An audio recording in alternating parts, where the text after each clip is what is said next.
Hello everyone. एक आता यानंतरचा part आपला युनिट नंबर 5 मधला कर्व्हिलिनियर मोशन. कर्व्हिलिनियर मोशन मध्ये टोटल जास्त काही नाही, त्याच्यामध्ये फॉर्म्युला बेस आहे व्यवस्थित, आणि तुम्हाला कळलं पाहिजे की कुठल्या टाईपचा प्रॉब्लेम आहे. तर आहे तर व्हेलॉसिटी आणि ऍक्सेलरेशन तर सेमच राहणार. तर बघा, एक शॉर्ट मध्ये पाहू आपण. When a particle is moving in a curved path, it is said to have curvilinear motion. हे जे आपण पहिल्यांदा पाहिलं होतं. When a particle is moving in a curved path at any instant of time, for example, हा path चालला आणि ह्या P पॉइंटला जर आपण अनालिसिस केलं, at any instant of time, its velocity is directed in tangential direction. He velocity tangential direction मध्ये direct होते. ठीक आहे. And of the particle, but the acceleration of particle will have some other direction. It won't be in direction of velocity. आणि ऍक्सलरेशनचं direction थोडंसं वेगळं राहील. ते direction व्हेलॉसिटीच्या direction मध्ये नाही राहणार. जर व्हेलॉसिटी आणि ऍक्सलरेशनचं डायरेक्शन जर एकच असेल, तर त्या केसमध्ये आपण म्हणू शकतो की ते रेक्टिलिनियरची केस आहे. पण इथे तसं आहे का? नाही. इथे काय आहे की व्हेलॉसिटी आणि ऍक्सलरेशनची डायरेक्शन वेगवेगळी आहे. If acceleration is also in direction of velocity, then the motion would become rectilinear. तर मोशन आपण काय म्हणतो? रेक्टिलिनियर मोशन आहे असं आपण म्हणतो. तर बघा, याच्यामध्ये आपल्याला काय करायचं की सेम जसं आता सांगितलं तसंच, फक्त आपल्याला व्हेलॉसिटी आणि ऍक्सलरेशनला वेगवेगळ्या डायरेक्शन मध्ये आपल्याला काय करायचं? रिझॉल्व्ह करायचं. आता रेक्टँग्युलर कंपाऊंड म्हणजे काय? की त्याला कार्टेशियन कोऑर्डिनेट सारखं एक्स आणि वाय मध्ये आपण काय करतो? रिझॉल्व्ह करतो. फॉर एक्झाम्पल, हा एक पाथ ऑफ पार्टिकल आहे.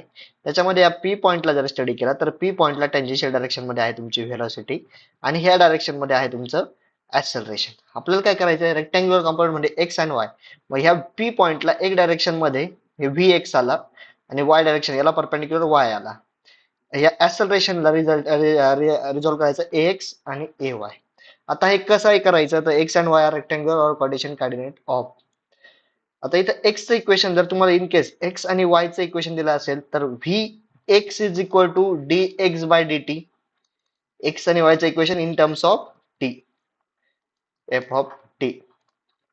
आणि व्ही वाय म्हणजे काय? D Y by D T.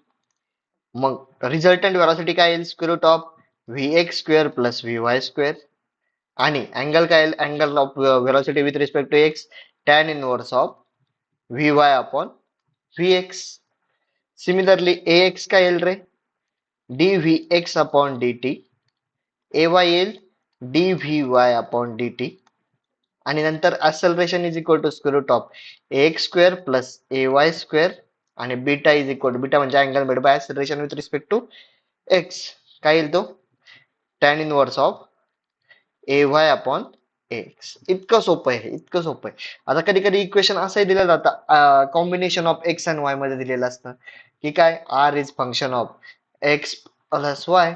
दोन्हींच्या वेगवेगळे एकत्र दिले असेल, मग त्या केसमध्ये तुम्ही आर आर डिस्प्लेसमेंट जे येते डायरेक्टली व्हेलॉसिटी, रिझल्टंट व्हेलॉसिटी भेटेल, रिझल्टंट ऍक्सलरेशन असं इक्वेशन भेटेल. हे झालं रेक्टँग्युलर. पॉइंट पूर्ण सेम आहेत, फक्त आता बघा, सेम पॉइंट मध्ये आपण अनालिसिस करतोय. आधी काय केलं? इथे एक्स आणि वाय डायरेक्शन मध्ये केलं. आता याच्यामध्ये अजून दुसरं काय? याला आपण म्हणतो नॉर्मल अँड टँजेन्शियल कंपाऊंड. इथे काय केलंय? टँजेन्शियल म्हणजे काय? Along velocity. हे झालं टँजेन्शियल डायरेक्शन, आणि त्याला परपेंडिक्युलर काय राहील? ते नॉर्मल डायरेक्शन. रिझॉल्युशन फक्त चेंज केलं. आता तुम्हाला एक माहिती आहे की व्हेलॉसिटी ही कशी होती? टँजेन्शियल डायरेक्शन मध्येच होती.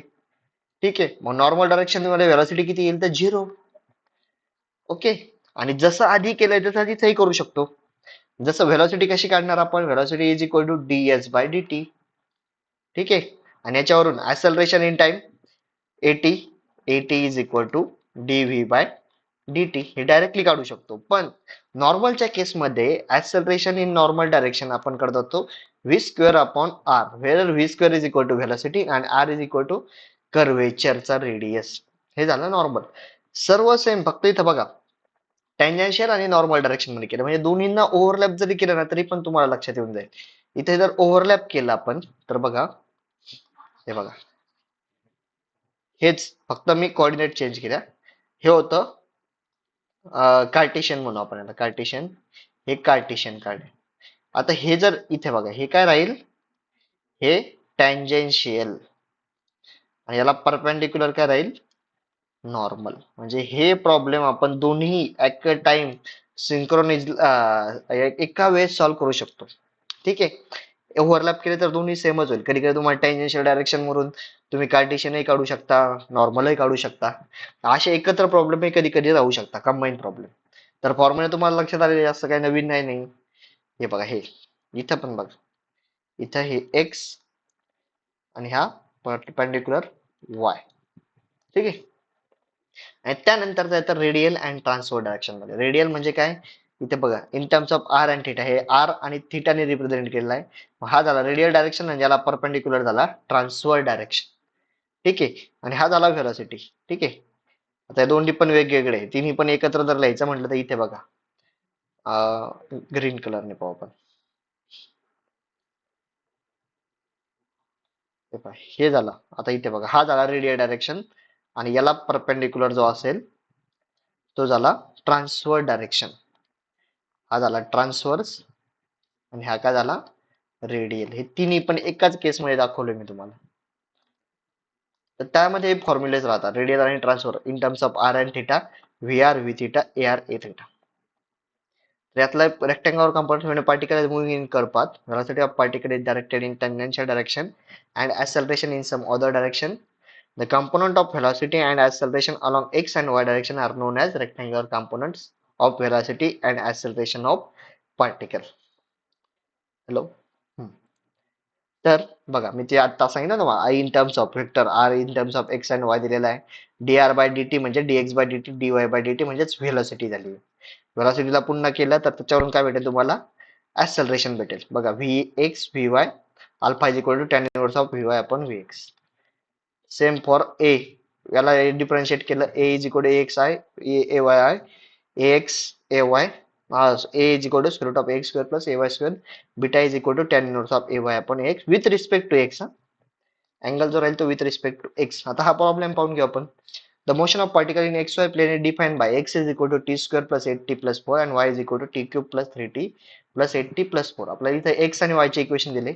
बघा, हे एक्स ला डिफरन्शिएट केलं भेटेल तुम्हाला व्हेलॉसिटी, व्हेलॉसिटीला डिफरन्शिएट केलं भेटेल ऍक्सिलरेशन. बघा, दोन्ही इक्वेशन भेटले 1 2 3. आणि हे कधी विचारलं, in terms T is equal to 0 आणि टी इज इक्वल टू 2 ला. प्रॉब्लेम व्यवस्थित वाचत जा. ठीक आहे. आणि वायचं बघा, वायला पण डिफरन्शिएट केलंय, हा झाला व्ही वाय, हा झाला ए वाय, हा झाला ए एक्स आणि हा झाला व्ही एक्स. आणि इथं काय, at T is equal to झिरोला व्ही एक्स किती, ए एक्स किती, व्ही वाय किती, ए वाय किती, एवढं लिहायचं.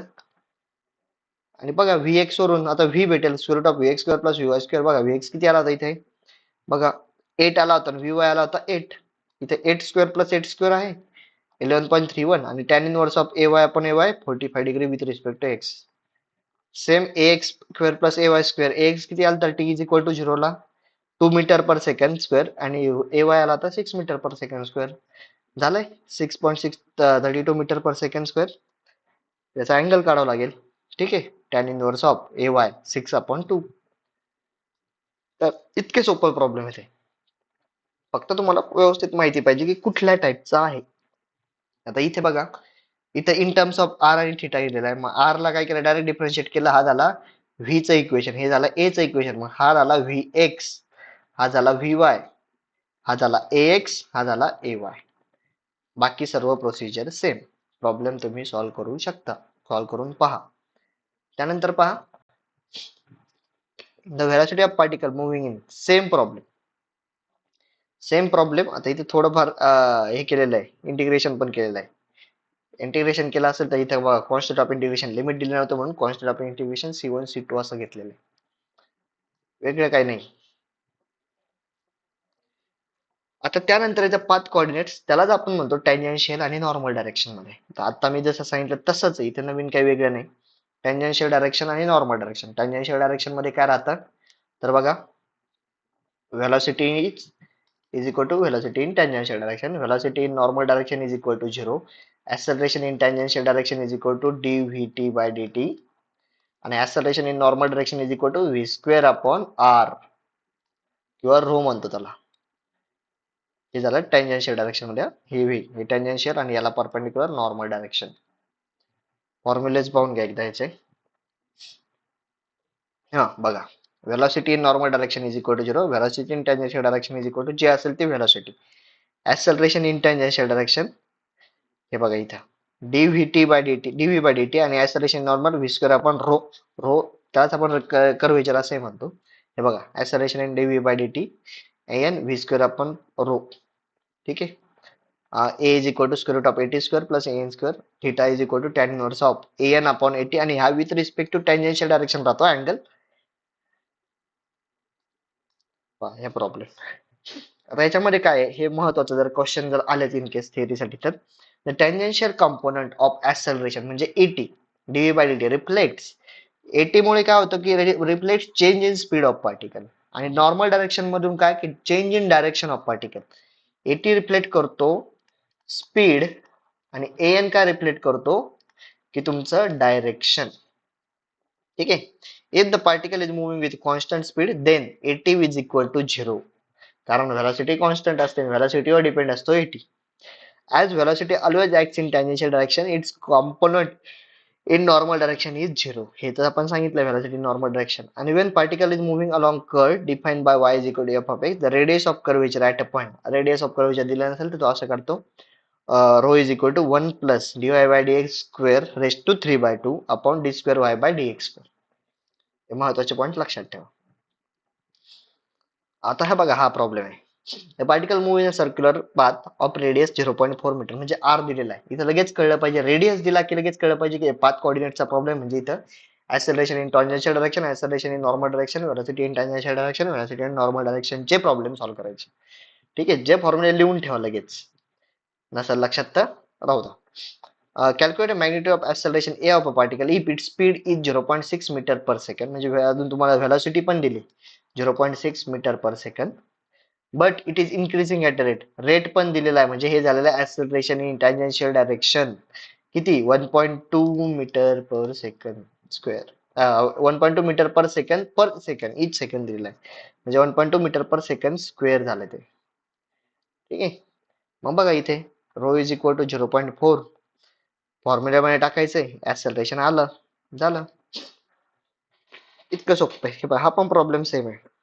तुम्हाला व्हेलॉसिटी पण दिली आहे. At the instant t is equal to 0, a locomotive starts to move with its uniformly accelerated speed along a circular curve of radius 600 metre.